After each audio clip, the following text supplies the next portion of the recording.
नमस्कार साथियों, मैं संयम जैन नई ताज़ा न्यूज़ में आपका स्वागत करता हूं। इस वक्त जो चुनाव है, पांचवें फेज का जो छठे फेज का जो चुनाव होने जा रहा है, हिसार के अंदर जो है, हरियाणा के अंदर होगा। 25 मई को जो है वोट पड़ने वाले हैं और यहां पर जो है चुनावी प्रचार अंतिम दौर में चल रहा है। तो ऐसे में हम पूछते हैं, अभी हमारे साथ डिप्टी स्पीकर हरियाणा विधानसभा के हैं रणबीर गंगवा जी, उनसे पूछते हैं कि क्या माहौल चल रहा है। गंगवा जी बताएं कि अभी अंतिम चरण में प्रचार अभियान, आप सभी जगह घूमे भी हैं, गाँव में भी गए हैं, शहरों में भी गए हैं, तो क्या माहौल चल रहा है? देखिए, हिसार लोकसभा के मैं हर एक विधानसभा के अंदर गया हूं और आज जिस तरीके का समर्थन भारतीय जनता पार्टी को मिल रहा है, खुल करके लोग, छत्तीस बिरादरी के लोग आज भारतीय जनता पार्टी के साथ आ रहे हैं। मैं दावे के साथ कह सकता हूं कि ये सीट हम रिकॉर्ड तोड़ मतों से जीतेंगे। पिछली बार जितने वोटों से हम जीते थे, उससे भी ज़्यादा वोटों से ये सीट हम इस बार जो है जीतने जा रहे हैं, क्योंकि लोग आज खुल करके हमारे साथ आ गए हैं। क्या मतलब, आपने कहा कि पिछली बार जैसे 2.25 लाख के करीब मार्जिन रहा था, अब की बार कह रहे हैं कि 3 लाख से भी ज़्यादा हो सकता है, तो क्या कारण लग रहा है? क्योंकि एंटी इनकम्बेंसी की भी बातें आ रही हैं कि 10 साल मोदी सरकार रही है तो उसकी एंटी इनकम्बेंसी भी है। कुछ लोग किसान आंदोलन की वजह से भी नाराज़ हैं, कुछ और कारण भी हैं जो इंडिविजुअल कारण से भी नाराज़ हैं। तो आपको क्यों लगता है कि पिछली बार से भी ज़्यादा मार्जिन रहने वाला है, जीत का 3 लाख से भी ज़्यादा मार्जिन रहने वाला है? देखिए, वो इसलिए रहने वाला है क्योंकि एंटी इनकम्बेंसी नहीं, बल्कि जिस तरीके से आदरणीय देश के प्रधानमंत्री नरेंद्र भाई मोदी जी ने जो कार्य किए हैं, जो पुरानी जो समस्याएं थी उनको समाप्त करने का काम किया है, चाहे धारा 370 है, चाहे राम मंदिर निर्माण की बात है, चाहे 3 तलाक जैसी कुरीति समाप्त करने की बात है, चाहे गरीबों तक आयुष्मान कार्ड, पीपल कार्ड बना करके 5 लाख रुपए तक का फ्री इलाज करने की बात है। आज एंटी इनकम्बेंसी ना होकर के प्रो इनकम्बेंसी आज जो है भारतीय जनता पार्टी के पक्ष के अंदर है। और इसीलिए आज मैं कह सकता हूँ कि हम पिछली बार 2.25 से नहीं, 3,17,000 से हम जीते थे, और इस बार मान कर चलता हूँ हम ये आंकड़ा 4 लाख से भी पार का हम जीत सकते हैं। इस टाइप का माहौल है।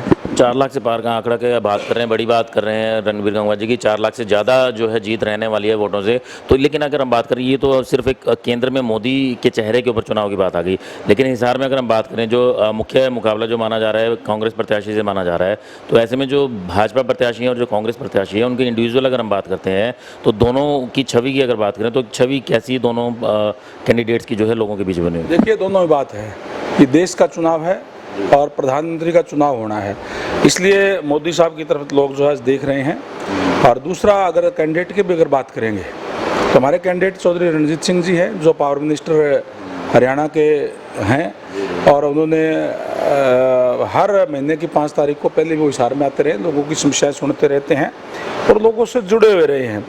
और जहाँ तक कांग्रेस के कैंडिडेट की बात है, मैं समझता हूँ कि लोग उनको 2004 में वो जीते थे, और उसके बाद जिस तरीक़ों का व्यवहार उनका रहा लोगों के साथ, लोगों ने उनको थापी मार की संज्ञा दी है। और एक तरीके से केवल और केवल झूठ बोलना, कहीं फ़ोन मिलाया तो बिना ही फ़ोन मिले जो ऑफिसर को तेरे का कह दिया, ये कर दिया, वो कर दिया, इस तरह की घटनाएं आपने भी सुनी होगी कि तार फ़ोन में लग रहा है, नहीं रेस्ट हाउस से फ़ोन मिला रहे हैं।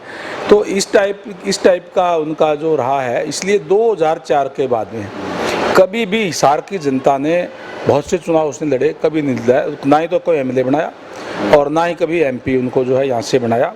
हाँ, एक बार झूठ साच बोल करके कैथल से वो ज़रूर कलायत से जो है वो जीते हैं, लेकिन दोबारा उन्होंने भी नहीं बनाया। इसलिए इनको अच्छी तरीके से हिसार की जनता जानती है, और इसलिए जहाँ तक कैंडिडेटों की बात है, उसके अंदर भी हमारा जो कैंडिडेट है वो भी मिलनसार है सबसे। और चौधरी देवलाल जी का बेटा है, आपको पता ही है कि उप प्रधानमंत्री तो देश के रहे हैं, बड़ा नाम चौधरी देवलाल जी का है। तो इस तरीके से हर तरीके से पार्टी की अगर बात करें तो कांग्रेस पार्टी के पास ना कोई प्लान है, ना उनका विजन है। मोदी जी का विजन बड़ा क्लियर है। जो वो कहते हैं वो करके दिखाते हैं।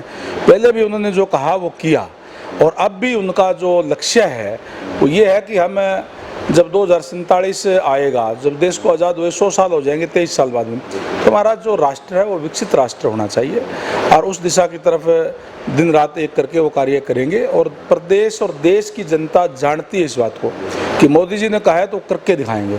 इसलिए देश को आगे बढ़ाने के लिए, इस राष्ट्र को मजबूत करने के लिए, इस देश को मजबूत करने के लिए लोग भारतीय जनता पार्टी के पक्ष में मतदान करने के लिए आ रहे हैं। छवि की बात हो रही थी, छवि की बात आपने बताया कि छवि काफ़ी अच्छी है रणजीत जी की। उपलब्धियों की भी बात अगर करते हैं तो ये कहा जा रहा है कि रणजीत सिंह चौटाला जब बिजली मंत्री रहे हैं, अभी भी हैं फिलहाल, और जेल मंत्री भी रहे हैं, जेल को हाईटेक करने का उन्होंने काम किया।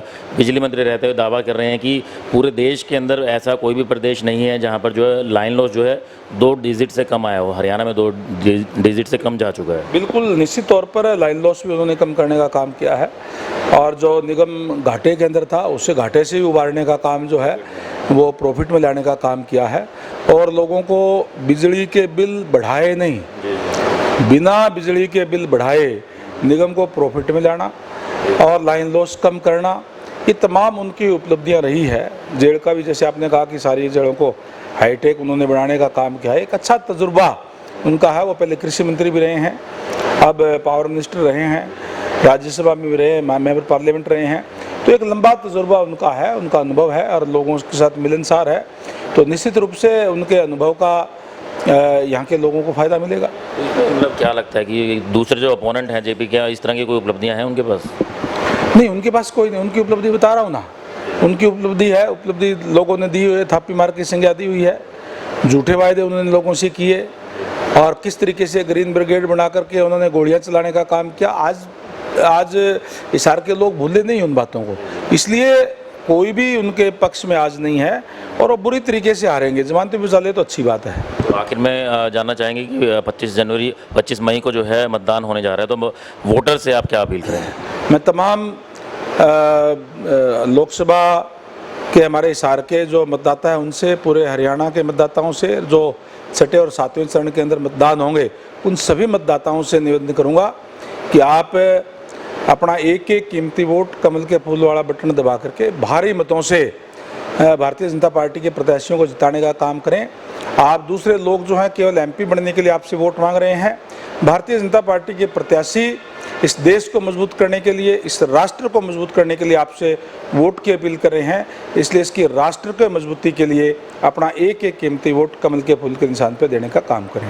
तो साथियों, आपने सुना कि डिप्टी स्पीकर रणबीर गंगवा ने साफ साफ कहा है कि हिसार लोकसभा सीट से रणजीत सिंह चौटाला जो भारतीय जनता पार्टी के प्रत्याशी हैं 4 लाख से भी अधिक मतों से जो है जीतने जा रहे हैं, ऐसा उन्होंने दावा किया। और साथ ही उन्होंने कहा कि जो छवि जो है, जो अगर केंद्र की बात करें, देश में मोदी को प्रधानमंत्री बनाने के लिए लोग वोट करेंगे, लेकिन हिसार में अगर लोकल भी बात करें तो छवि जो है भाजपा उम्मीदवार की काफ़ी अच्छी बताई जा रही है और कई उपलब्धियाँ हैं जो उन्होंने मंत्री रहते हुए हरियाणा में हासिल की हैं। लेकिन ऐसा और किसी प्रत्याशी के सामने, ऐसा किसी भी प्रत्याशी के पास ऐसी उपलब्धियाँ या ऐसी छवि नहीं है। तो उन्होंने साफ साफ लोगों से कहा है कि देश को मजबूत बनाने के लिए भारतीय जनता पार्टी को वोट करें। खैर, ये आपका चुनाव है, क्योंकि जनता ये चुनाव लड़ रही है। 25 तारीख को जो मतदान होने वाला है वो जनता के ऊपर है कि वो किसे मतदान करती है। हर कोई अपनी अपनी बात रख रहा है सामने, तो आप सोच समझकर अपना वोट करें। और इस तरीके की नई ताज़ा खबरों के लिए आप बने रहें नई ताज़ा न्यूज़ के सामने। मैं सय्यम जैन, कैमरामैन अशोक के साथ, नई ताज़ा न्यूज़ हिसार। लेटेस्ट वीडियोस के लिए सब्सक्राइब करें हमारा चैनल नई ताज़ा न्यूज़ और दबाएं बेल आइकॉन ताकि आप मिस ना करें कोई भी अपडेट।